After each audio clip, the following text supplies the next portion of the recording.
What's up, everybody? Welcome back to the Z-Man Show. Mike here. This is the week, guys. It's the week coming into Halloween, my favorite time. It's my Christmas. I hope it's yours too. Welcome back to the show as we're diving in. And I want to quickly apologize. I usually have these videos out much earlier, but we built a huge entranceway into our, I guess, the front of our porch so that the kids can come up and get candy and go through like a haunted maze type thing. Big old 4x8 sheets, like you're actually in a nice tunnel and everything. The wind just like destroyed it. There's a bad windstorm hit the Midwest, and yeah, it just tore down like about half of it. Anyways, I was out there for the last 2 hours trying to repair it. Anyway, so I'm back here now, so sorry for being late, but here we go. You know, guys, this was a rough episode. Let's just get straight to it. We're starting to go back. I titled it on the main page, back to the dark ages of Fear the Walking Dead and its writing.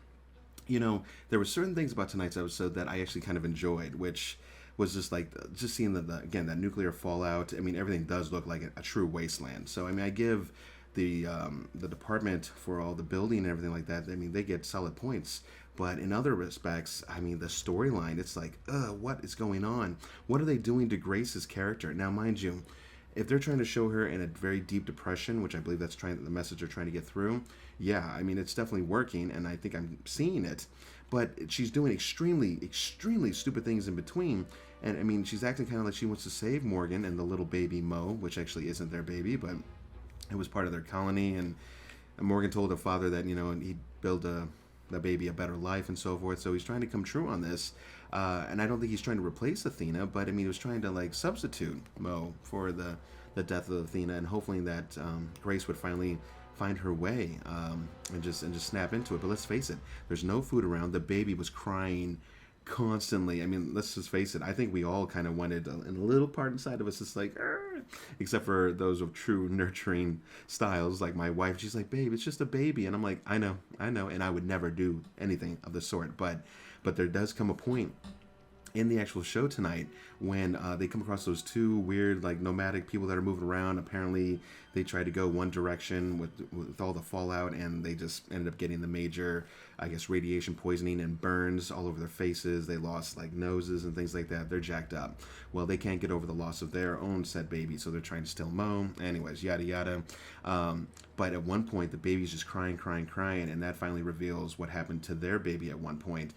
This dude was about to strangle the little baby Mo. I was just like, whoa, you know. And anyways, and then we find out that's what he did to their child, you know. So obviously that woman, the nomadic one, she's in major grief and depression, you know. That's why they're trying to steal the baby, and there's just a whole lot going on between the two couples. But unfortunately, the stuff that was going on was just very idiotic. I mean, we all know Morgan. He wants to save people and do the right thing, but we've seen points in where Morgan's finally said, you know what, screw this, you know, I'm going to do what I have to do. And this seems like one of those points in time. And in fact, he did at one point. He started shooting at the vehicle as they started driving off in his little makeshift radiation-proof car. I'm telling you can't make this stuff up. Well, or maybe they can. That's the problem. And they start driving off, and he puts off shots. At first, you think he hits one of them, but they just end up stopping the car. But he ends up letting them live. And then some radioactive zombies come. That was a high point for the show. Just seeing them all gooey and mushy, and apparently they explode because their bodies are just mush, you know.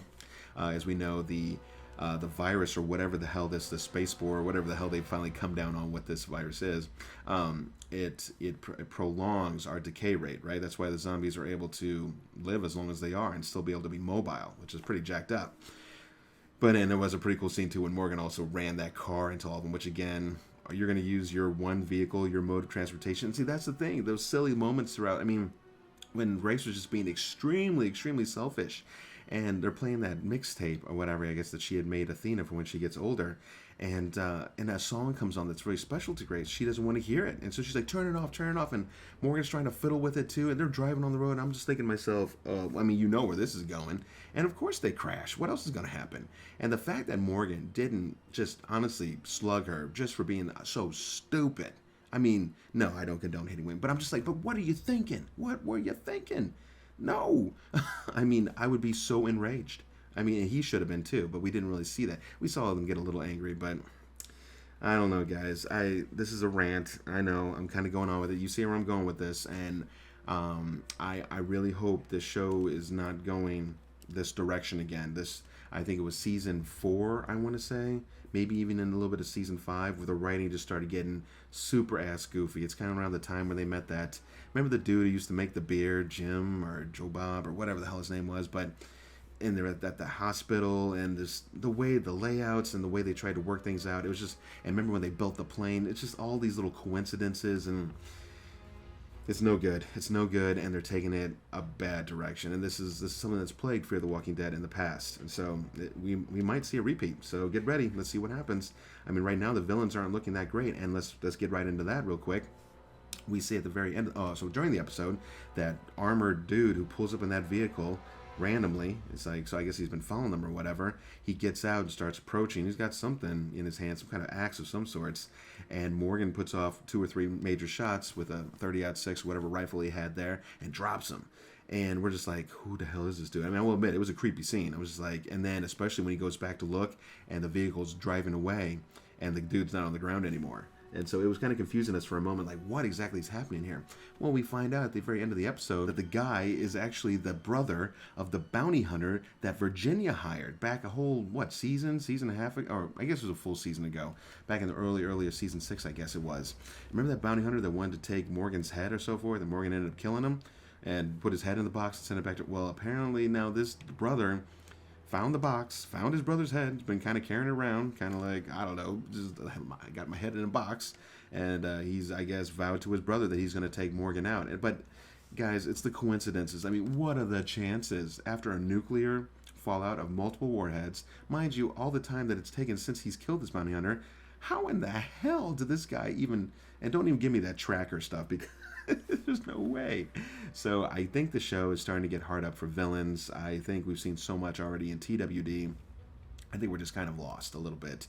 I mean, because is Victor, I mean, clearly he's kind of becoming a villain, and he probably will stay that way. In fact, we even see, his main lackey, I should say, shows up with about 3 or 4 armed guards at the submarine, and the only way they could have found that is if Victor told them where it was. And he basically says, sorry, Morgan, you're not allowed to come, but Grace, if you want to come with the baby and so forth, you can come live in Victor's little paradise land. I mean, what a dick move, right? I mean, and even Morgan's like, go, this is your chance. And I guess Grace finally makes a choice that no, she decides she wants to stay. So hopefully we don't see any more lashing out from Grace and like, oh, woe is me in this. I mean, yeah, it's the apocalypse, guy. Everybody's hurting, okay? You're not the only one who's lost someone. So that's going to be really hard to sell to us any further. So I'd love to know what you guys thought about the episode. Were you annoyed at some of this? I'll tell you what, I wasn't at first, but then as the episode kept kind of moving on and on and on, and then I had time to think about it while I was working on my 2-hour project outside with my wife, I was just kind of thinking about it too, here and there, as I came upstairs too. And I was just like, this is bad. This is bad writing, especially at the league of where these people are, right? I mean, these people get paid hundreds of thousands of dollars, the set, I'm sure, millions of dollars to make sure the show goes off without hitch. And I will say, like I said, the setting is top notch. I feel like I'm in a nuclear fallout, but the characters, we're getting back to the flawed nature of where they truly are as a character and where they're moving forward. I mean, is there any point really having their story? I mean, why isn't Morgan just saying, you know what, screw this? I mean, this place is jacked up. Let me get back to my Rick, and my people, like it was good there, or at least better, and he could probably do good for the group too, and so forth. I mean, but obviously, because they probably don't want to combine shows, especially since season 11 will be the final season for TWD. So anyways, there's just other things I feel they could have done. But I hope you guys enjoyed this small rant and whatever and whatnot on episode 2 for season 7 of Fear the Walking Dead. I'm going to give this episode, honestly, I'm going to have to dock at some serious points. I'm going to get it as low as probably a 6 for this episode. I know most of these I've been usually given like around 7 or 7.5 because I feel they're solid. This one, although the depression and other things and the nuclear fallout that was all hitting at us, it felt good at certain points, but there were a lot of points when it didn't either. So I'd love to know what you guys thought. Make sure you let me know in the comments. Go ahead and check out my mini-series Dead Nightmare on my channel if you don't already know about it. It's my little zombie series. It's nothing like Walking Dead, but, or at least the caliber of Walking Dead, but it's fun. It's a small production. We had a lot of fun with it, so you might like it too. Other than that, guys, I guess I'll wait and see till next week. I may try and get a World Beyond. Honestly, it's so late now. I'll try and get one out tomorrow. Just kind of get an update to see where World Beyond is at. And other than that, guys, I guess I will catch you at the next review. Have a great Halloween. See ya.